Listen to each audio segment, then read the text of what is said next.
త్వరలో రాష్ట్రంలోనూ, కేంద్రంలోనూ మంత్రివర్గ విస్తరణ జరగబోతూ ఉంది.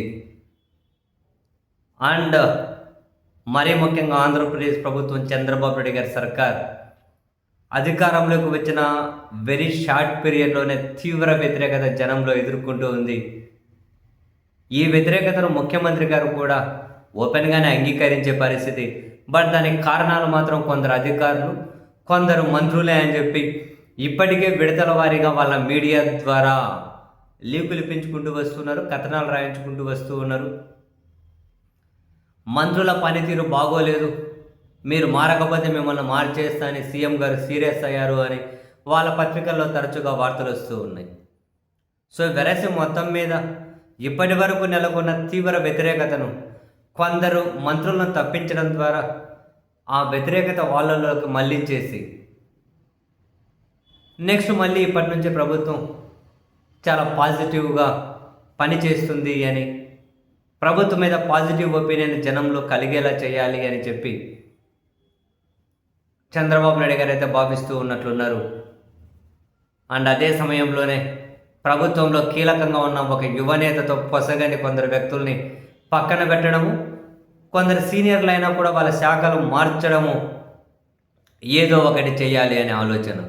వెరస్ మొత్తం మీద వెరీ సూన్ మంత్రివర్గ విస్తరణ ఉండబోతుంది ఆంధ్రప్రదేశ్లో. కనీసం 10 మంది మంత్రులకు ఉద్వాసన తప్పదు అని అంటూ ఉన్న తక్కువలో తక్కువ 6 మంది అయితే ఖచ్చితంగా క్యాబినెట్ నుంచి వెళ్ళిపోతారని, అందులో ఒకరు బీజేపీ నుంచి కొత్తగా వచ్చి చేరుతారు, మరొకరు జనసేన నుంచి నాగబాబు గారు వచ్చి చేరుతారు, మిగిలిన 4 మంత్రి పదవులు అయినా టీడీపీ వాళ్ళకి ఇవ్వచ్చు 6 మందికి పరిమితం అయితే. లేదు ఇంకా ఆ సంఖ్య కనుక పెరిగితే మరికొందరు టీడీపీ వాళ్ళకి అవకాశం ఇవ్వచ్చు అని. బట్ ప్రభుత్వ వర్గాలే సమాచారం ఇస్తున్న లీకులు ఏంటంటే, ఇందులో ఇంట్రెస్టింగ్ ఏంటి అంటే చంద్రబాబు నాయుడు గారికి చాలా దగ్గరగా ఉంటారు అని, మొత్తం మీద అమరావతి మంత్రిగా పేరుపడ్డ, అమరావతి వ్యవహారాలు మొత్తం చూస్తున్న ఒక మంత్రి ఎవరైతే ఉంటారో ఆ మంత్రిని కూడా ఆ అమరావతి ఆపరేషన్స్ నుంచి తప్పించబోతున్నారు అన్నది సంచలనం రేకెత్తిస్తున్నటువంటి విషయం. అంటే అమరావతిని డీల్ చేసే విషయంలో ఆయన ఎఫిషియెంట్గా లేరు అని ప్రభుత్వం భావిస్తూ ఉన్నట్లుంది. ఆయన్ను తప్పిస్తారన్నది చాలా చాలా కీలకం. అంటే ఆయన పనిని పరిమితం చేస్తారా, శాఖ మారుస్తారా ఏంటో చూడాలి. అండ్ ఈ మధ్య తాజాగా తీవ్ర వివాదాస్పదమైన ఉత్తరాంధ్రకు సంబంధించిన ఒక మహిళా మంత్రిని తప్పిస్తారని, పనితీరులో చిట్ట చివరి ర్యాంకులు నిలిచారు, నోరు ఎట్లా జారుతున్నారని అంటే వైసీపీ వాళ్ళ వైపు నుంచి కనుక విమర్శలు ఎదుర్కొంటున్నారు. ఒక మంత్రి, కోనసీమ మంత్రి, ఆయన పనితీరు కూడా బాగోలేదని ప్రభుత్వం అసంతృప్తిగానే ఉందట. ఆ మంత్రి పని అయిపోయింది, తాను అవుట్ అని. వైసీపీ నుంచి టీడీపీలోకి వెళ్ళి మంత్రి పదవులు దక్కించుకునే 2 మంత్రులు ఎవరైతే ఉంటారో వాళ్ళు కూడా ఖచ్చితంగా అవుట్ అని. సో ఇటువంటివి కొన్ని పేర్లు వినిపిస్తూ ఉన్నాయి. అనంతపురం జిల్లాకు చెందినటువంటి ఒక మహిళా మంత్రి కూడా ఆల్మోస్ట్ ఆ ఉద్వాసన లిస్టులో ఉండొచ్చు అని. ఇంట్రెస్టింగ్గా అచ్చెన్నాయుడు గారి పేరు కూడా వినిపిస్తోంది. పార్టీ పరంగా ఆయన సేవలు వాడుకోవాలని భావిస్తూ ఉన్నారు.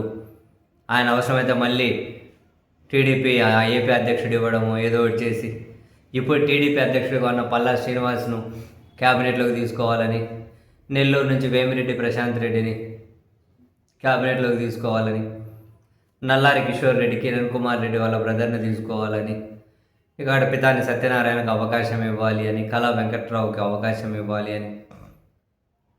సో మొత్తం మీద కొన్ని ఈక్వేషన్స్ అయితే నడుస్తూ ఉన్నాయి. ఎవరిని తీసేస్తారు, ఎవరిని ఉంచుతారు అనే కదా పక్కన పెడితే నిర్దిష్టంగా క్యాబినెట్ విస్తరణ అయితే జరగబోతూ ఉంది. మరొకరికి బీజేపీకి అవకాశం ఇవ్వబోతూ ఉన్నారు. కేంద్ర క్యాబినెట్లో కూడా రాష్ట్రంలో నుంచి మరొకరికి కేంద్ర మంత్రిగా అవకాశం ఇవ్వబోతూ ఉన్నారు. రాష్ట్ర క్యాబినెట్లోకి నాగబాబు గారిని తీసుకుంటే కేంద్ర క్యాబినెట్లో టీడీపీ వాళ్ళు వెళ్తారు.